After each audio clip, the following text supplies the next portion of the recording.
Bueno, volvamos a nuestro ejercicio. Entonces, hemos desarrollado el proceso matemático que permite como aproximar entonces la decisión que tomará nuestro consumidor, ¿cierto? Bajo este contexto, pero tenemos que ir un poquito más allá y tratar de asegurarnos que precisamente esta sea la solución que resuelve el problema. Y para poder estar seguros de que esta es la solución que resuelve el problema, tenemos que recurrir al modelo gráfico. Entonces pongámoslo por acá, un modelo gráfico que tiene que ver con el problema del consumidor y la manera como lo aborda. Entonces, lo que vamos a hacer aquí es pintar sobre el plano cartesiano el problema y la solución que le da a dicho problema a nuestro consumidor. Entonces, tenemos por aquí el plano cartesiano, ¿cierto? En este eje, como sabemos, medimos las cantidades que se le podrían estar ofreciendo o que podría estar consiguiendo, ofreciendo el mercado a este señor o a esta persona, y en este eje las cantidades que podría estar ofreciendo el mercado del bien Y. El plano cartesiano nos muestra eso, lo que se le ofrece, y rápidamente, como el consumidor es consciente de estos parámetros, va a poder identificar qué le es posible. ¿Cómo? Eso se logra visualizar acá, pues construyendo la restricción presupuestal. La restricción presupuestal que tenemos acá, sabemos, es una línea recta que tiene pendiente negativa. Luego, para visualizarla tendremos que encontrar esos dos puntos de corte. El punto de corte en X es fácil de identificar. Tomamos el ingreso y lo dividimos en el precio de X. Ya sabemos cuál es ese resultado, sería 3,6 unidades de X, ¿cierto? Esa sería una de las opciones extremas que acabo de mencionar.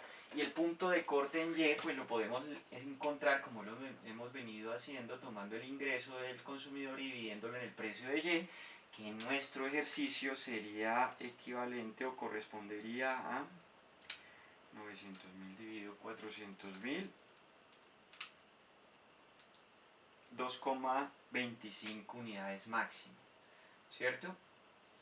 Bueno, si unimos estas dos rectas, tenemos o esos dos puntos, perdón, tenemos nuestra recta presupuestal. Bueno, aquí no quedó tan recta, pero vamos a hacer para que efectivamente se vea como una línea recta.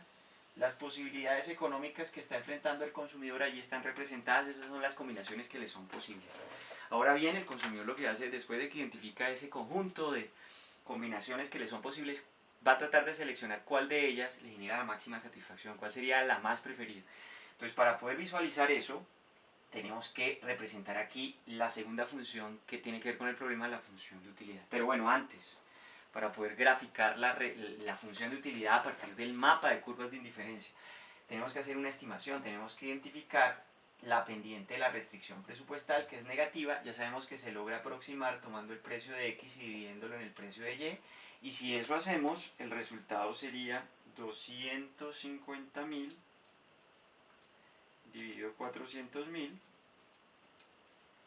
La inclinación a pendiente sería igual a menos 0,62. Eso nos da una idea también de cómo es esa restricción. Bueno, ahora sí pintemos el mapa de curvas de indiferencia para tener una idea de las preferencias, los gustos de esta persona por esos dos bienes. ¿Cómo se ve ese mapa? Se ve representado a partir de curvas de indiferencia. ¿Y cómo son esas curvas de indiferencia? Son también líneas rectas, porque esta es una función lineal. Se diferencian esas rectas porque tienen una pendiente, podría ser una pendiente diferente a esta que acabamos de estimar, ¿no? Ya sabemos que la pendiente de las curvas de indiferencia se aproximan estimando la tasa marginal de sustitución, ¿cierto? Tasa marginal de sustitución que se obtiene al derivar o al relacionar la utilidad marginal del bien X, o sea, la derivada primera de la función de utilidad con respecto a X, y dividiéndola por la utilidad marginal la utilidad marginal con respecto a Y, o sea, la derivada parcial o primera de la función de utilidad con respecto a Y. Esa pendiente es negativa, ¿no? Porque son rectas que tienen pendiente negativa. El gran resultado, ¿cuál sería? Derivada parcial de esa función con respecto a X es 1, derivada parcial dividido, derivada parcial de esa función con respecto a Y es igual a 1, luego la tasa marginal de sustitución es igual a menos 1, o sea, nos estamos dando cuenta que las curvas de indiferencia son rectas que tienen más pendiente que la restricción presupuestal. Entonces, por ejemplo, una curva de indiferencia podría ser esta. Aquí la pinto, una recta que tiene pendiente negativa, pero es más inclinada que la que tenemos allá. Bueno, voy a trazar el mapa de curvas de indiferencia.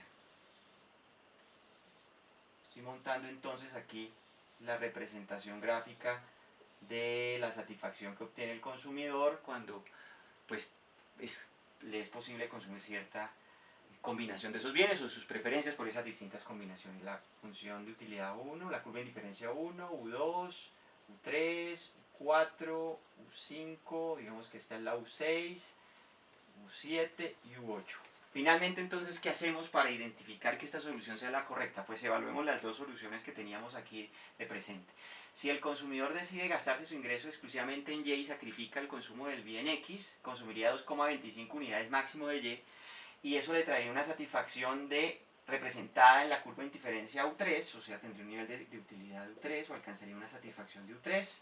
Por el contrario, si decide gastarse su ingreso en X, consumiría 3,6 unidades de X y obtendría una satisfacción que tiene que ver con esta curva de indiferencia, sería la curva de indiferencia U6, o sea, tendría un nivel de utilidad U6. Y como nos damos cuenta, U6, que corresponde a la decisión A, la utilidad es mayor a U3, que sería la utilidad o la satisfacción que se deriva del consumo de la cesta B.